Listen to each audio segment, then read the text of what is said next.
Hey guys, a year ago today, I was in Costa Rica to do plant medicine, and I thought it was a great time to talk about this very important topic that I think doesn't get enough attention from people who do plant medicines or people who are interested in plant medicines as a vehicle for transformation. But I feel that a lot of people really miss the entire picture. And over the years, it's kind of worried me how people approach plant medicines, because sometimes the way they do it is they translate it to almost the way that we use Western medicines. As something that is a Band-Aid remedy that you go, you do, and it's going to fix something in you, and then you leave and everything's fine and dandy and great. And that's just not how it actually works.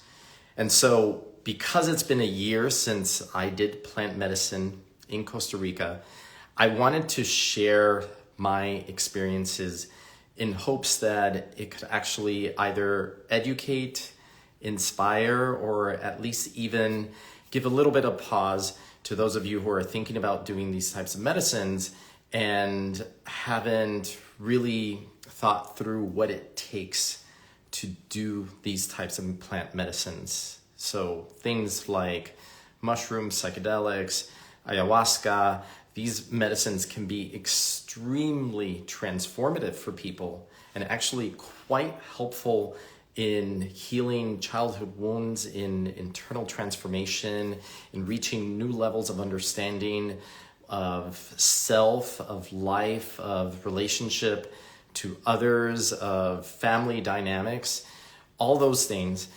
But the thing is that when people are going through spiritual transformation, there are, I think, a lot of certain hidden dangers in the process that people will tend to kind of have a blind spot to. They don't even realize that they're missing certain things. And so I wanted to talk about those things because I think it's very important as part of the healing process to understand what does it really take. If you're going to do plant medicine, like sitting with the grandmother ayahuasca, then what does it really take to achieve spiritual transformation? And I'm curious, for everybody who's on right now, have you done plant medicines? Are you interested in plant medicines? Put something in the comments right now. I'm curious to know where you're at in the spectrum. Have you worked with plant medicines? Are you curious? You haven't dipped your toes in them yet? Are you wondering, how could it help me transform?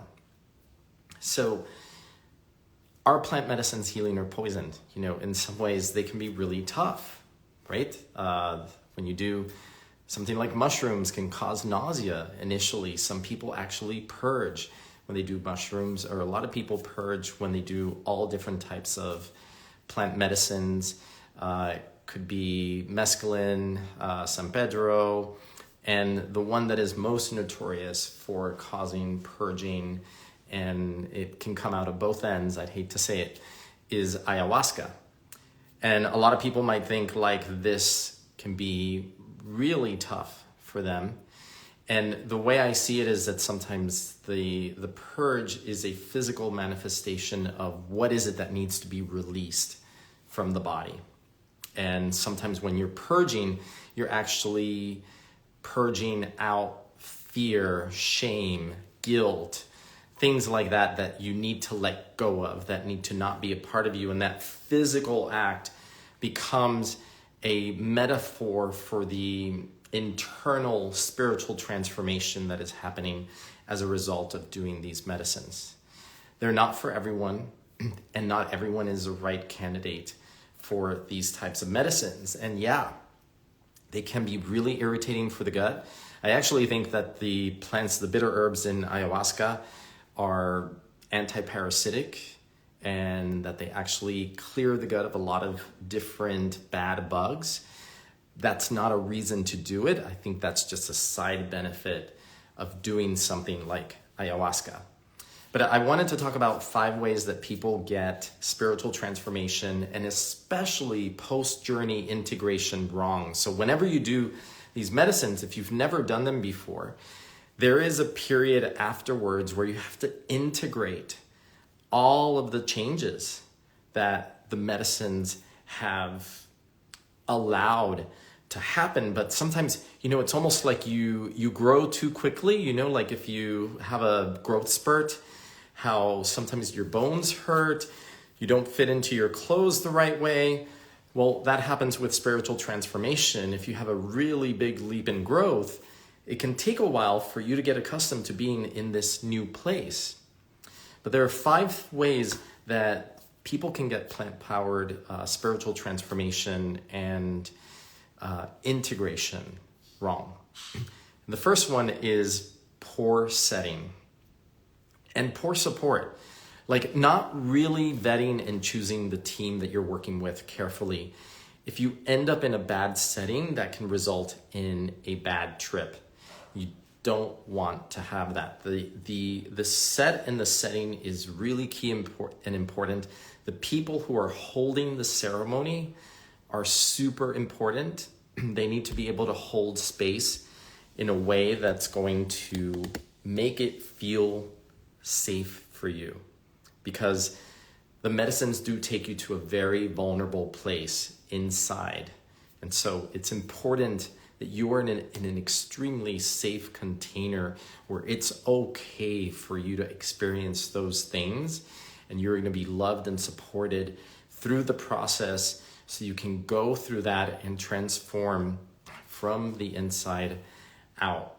So number 1 is making sure you're not getting into a poor setting and not getting good support during the journey.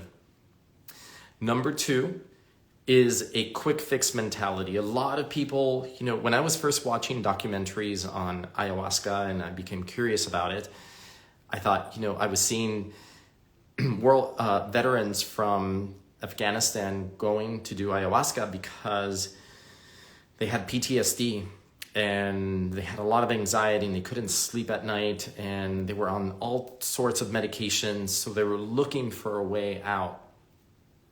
And not that that's wrong. I'm not saying that that's wrong. What I'm saying that's wrong is to approach these medicines with a quick fix mentality, because then you put a lot of pressure on that moment, on that night of the medicine or the multiple nights that you do it. And then if you don't get the result that you think in that moment, then you're thinking, oh, well, this didn't work. And that's a problem in all aspects of health. Having a quick fix mentality is the wrong way to go about things, regardless of what it is that you're looking for, because really the good and most powerful transformations take time. They don't happen overnight. And so you cannot have this quick fix mentality, because it's not like surgery where you can go in and take out all the rotten parts and just remove them and heal everything in one moment. It takes time. It takes time. So that's another mistake that I see people make is going into it with a quick fix mentality and thinking that that one journey, that one time is going to resolve all of their issues, because that's not where the real work is. That's not the real work. The real work comes after you do these transformative journeys. Another big mistake, so I'm talking about the 5 ways that people get plant-powered spiritual transformation and post-journey integration wrong. The third way is lack of grounding practices. So going into one of these journeys, but not doing the work beforehand to really ground yourself, because a lot of these medicines take you up and out. They almost like they're, metaphorically blasting you out of your body, and they can disembody you and they can make you feel very spacey. And the less grounding that you have, the harder it is to ground after these journeys. You want to make sure that you have a lot of grounding practices, whether it's like a yoga practice, a Tai Chi, Qigong, things that really ground and connect you to your lower energy centers, or you spend time outdoors, you go hiking out in the wilderness, you go and put your feet on the bare grass so that you are connected with the earth. If you are not grounded, these types of medicines can destabilize you. And I've seen things go wrong, and that was part of the reason that inspired me to talk about it today, besides the fact that it's been 1 year since I did my own journey in Costa Rica. And so I thought it was a great time to kind of bring up a lot of the things that I've seen over the years around these medicines. And I know it's a little bit far off from what I usually talk about, which is gut health, but it's all interconnected because the types of things that we hold inside our abdomen, where the big three lower energy centers, if you study the energy centers or the chakras, are located in the lower abdomen. A lot of trauma can be stored in here. A lot of emotion is actually stored inside the diaphragm. So right here, right under the rib cage where the diaphragm is, gets very tight. Like for example, like if I ask you to take a deep breath right now, how big of a breath can you really take? A lot of people, when I ask them to take a deep breath, they go like this. So they're breathing from up here, from the shoulder muscles, and they're not really using their diaphragm. Their diaphragm is actually constricted. They're breathing like this. So the diaphragm doesn't really move in the way that it should. So when you're breathing properly, your diaphragm is actually going to expand. Like that. You see my hand going out with my belly as I breathe in. Well, turns out if that diaphragm is tight, it can hold a lot of emotion. Then the other place where a lot of emotion gets stuck is down here in the hips, inside the hips and the psoas muscle.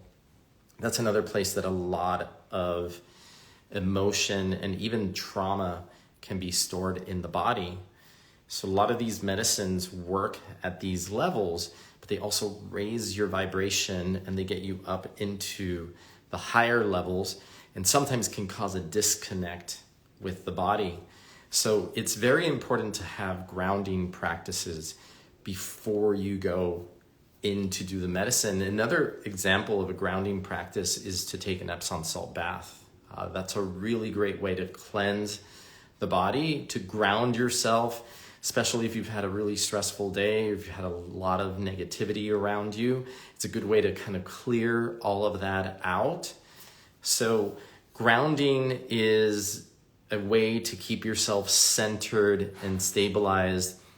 And the more that you can imagine yourself digging deep roots into the earth, so you can do a meditation also. If you feel like you're very airy, like you're not very grounded, another thing that you can do is as you meditate, you can visualize your feet on the ground, and as if your feet have these roots that are extending down below your feet and going all the way. You can even imagine them going all the way to the center of the earth and connecting with the earth and really digging, literally, almost figuratively, digging these deep roots that make you feel so grounded, that allows you to be more balanced.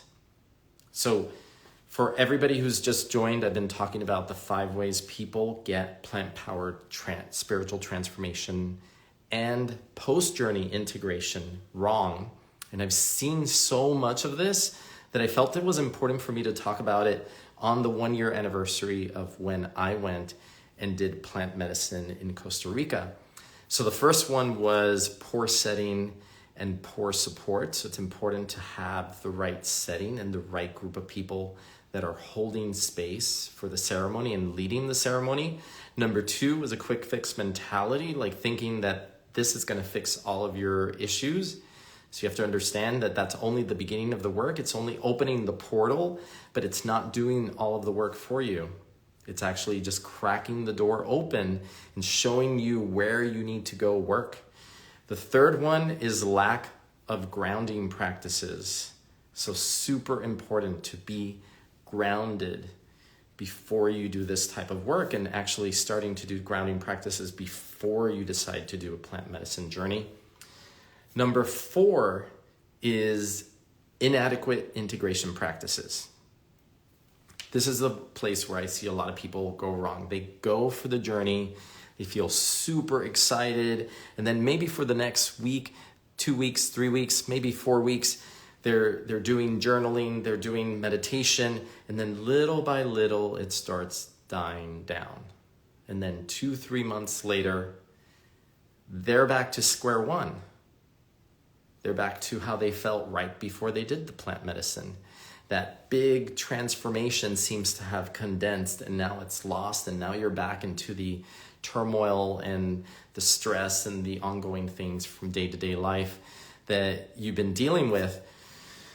And what I found is that the integration takes longer than we think. And that was a big part of what inspired me to do this live today, because in the last year, after having done my journey, I realized that a lot of times they talk about integration like doing it for the month, 2 months, maybe 3 months later. But I felt that my true integration didn't start until about 5 months after the journey. And part of what I was doing at the time that allowed for this slow evolving integration to happen were several things. And I'll talk about it actually in point number 5. There's a key part of this that is the 5th way that people tend to get this plant-powered spiritual transformation and integration wrong. So I'll get to that in a moment. But part of it was realizing that transformation takes time, it takes patience, it takes a lot of self-love, it takes a lot of self-compassion. And part of what I did in that process was to start journaling every day. And it could be gratitude journaling, or it could be journaling what's on your mind, what's weighing on your shoulders, what's bothering you in that day, or what you're trying to figure out. And just being present with yourself every single day. So I made a commitment over the winter and into the early spring where I started journaling every day. And as part of that journaling, I would express what am I grateful for? What do I want to call in today? What would it feel like when that which I am calling in is here? And what actions was I going to take that day? So every day I was setting intentions on what is it that I wanted to do that would get me closer to that intention for that day.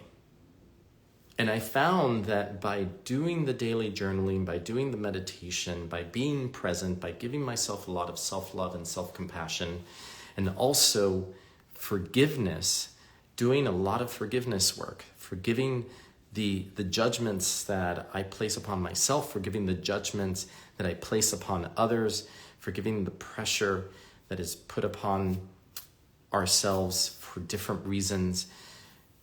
That is what allowed the true integration to happen.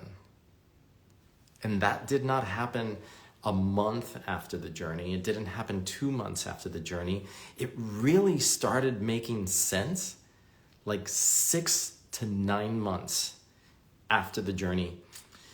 And what I realized from this is that we can't rush our transformation, and we can't decide how it fits into our lives. Like you can't just go to a journey and say, well, for the next 4 weeks, I'm going to integrate. And then at the end of those 4 weeks, I'm going to be done integrating and everything's going to be, exactly where I want it to be. But what happens at the end of those 4 weeks if you're not where you thought you should be? Then you're going to be disappointed in yourself. Then you're going to think that it didn't work. Then you're going to think, well, I need to go back and do more plant medicine. And that leads me to point number 5. So I'm talking about the 5 ways that people get plant-powered spiritual transformation and integration wrong. Number 5 is premature re-engagement or spiritual bypassing.